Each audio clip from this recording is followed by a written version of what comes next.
Onyama.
Well, they are very significant because the two MoUs that we signed on diplomatic relations and consultations and political relations and consultations are agreements that can actually form the basis and the foundation for coordinating all the agreements that we have.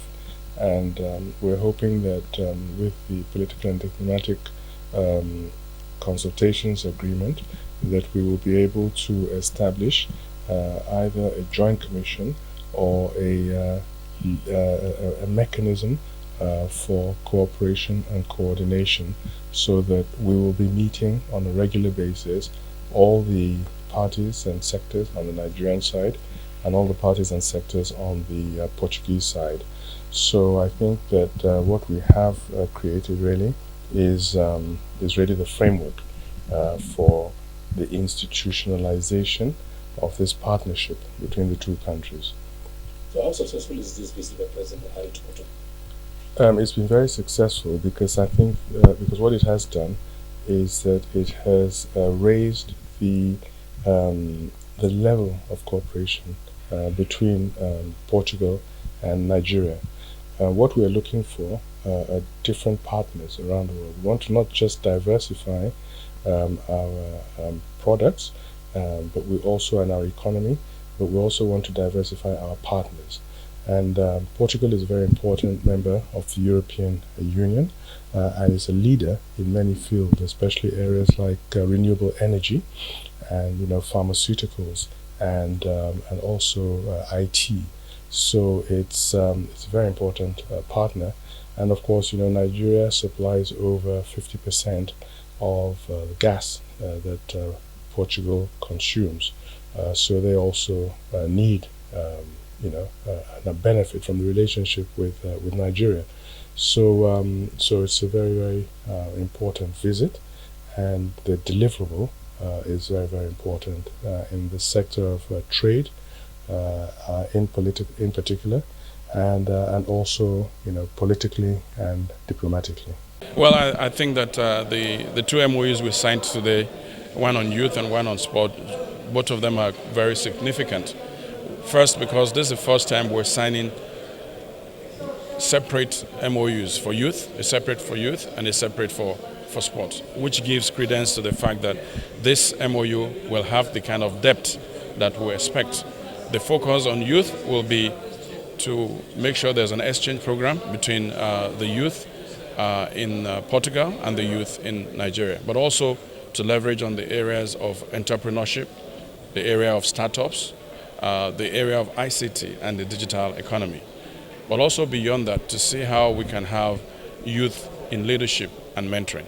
When it comes to sports, we'll be partnering in the area of anti-doping. There's zero tolerance for doping in the world now.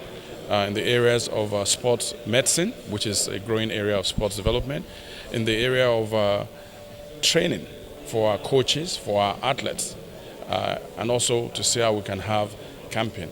And also when it comes to sporting competitions, we can have both countries also work together and cooperate. So I am excited about the great possibility between Nigeria and Portugal. But also remember, football is king in this country. Nigeria is also a football-loving nation.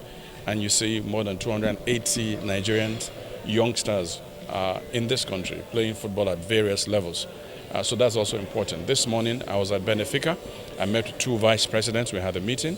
Benfica has agreed to come and set up an academy in Nigeria and bring coaches from here to train Nigerian youth in football. And I think that's a major development for us. So what would those MOUs signed, how will they impact on youth and sports development in Nigeria? Well, right after the signing of the MOU, the next critical stage in the next 1 week will be for both countries to put together an implementation committee of 6 people, 3 from Portugal and 3 from Nigeria. That implementation committee will now draw up an action plan.